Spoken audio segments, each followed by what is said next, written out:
Welcome to our channel, A Knowledge is Power. Today, we read The Psychology of Money book. Let's start.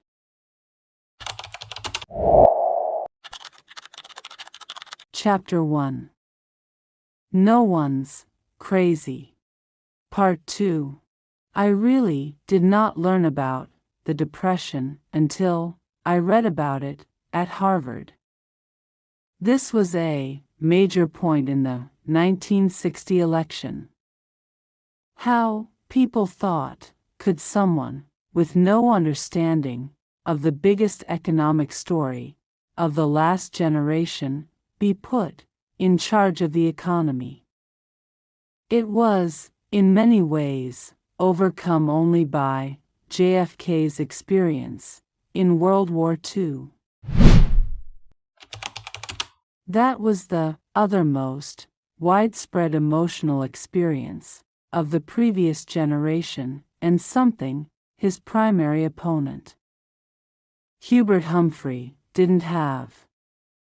The challenge for us is that no amount of studying or open-mindedness can genuinely recreate the power of fear and uncertainty. I can read about what it was like to lose everything during the Great Depression. But I don't have the emotional scars of those who actually experienced it. And the person who lived through it can't fathom why someone like me could come across as complacent about things like owning stocks. We see the world through a different lens.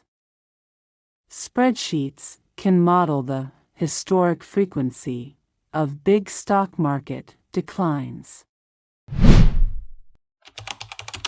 But they can't model the feeling of coming home, looking at your kids, and wondering if you've made a mistake that will impact their lives.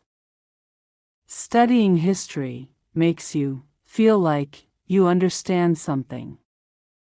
But until you've lived through it and personally felt its consequences, you may not understand it enough to change your behavior.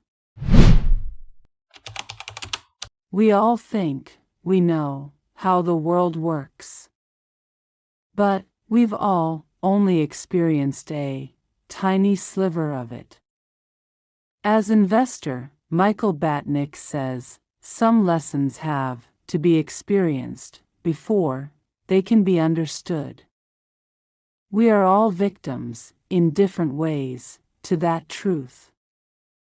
In 2006, economists Ulrike Malmendier and Stefan Nagel from the National Bureau of Economic Research dug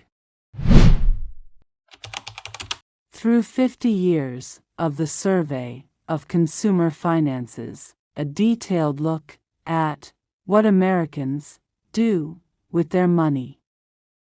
In theory, people should make investment decisions based on their goals and the characteristics of the investment options available to them at the time. But that's not what people do. The economists found that people's lifetime investment decisions are heavily anchored. The experiences those investors had in their own generation, especially experiences early in their adult life. If you grew up when inflation was high, you invested less of your money in bonds. Later in life, compared to those who grew up when inflation was low. If you happened to grow up when the stock market was strong, you invested more of your money in stocks later in life compared to those who grew up when stocks were weak. The economists wrote, our findings suggest that individual investors' willingness to bear risk depends on personal history, not intelligence or education or sophistication.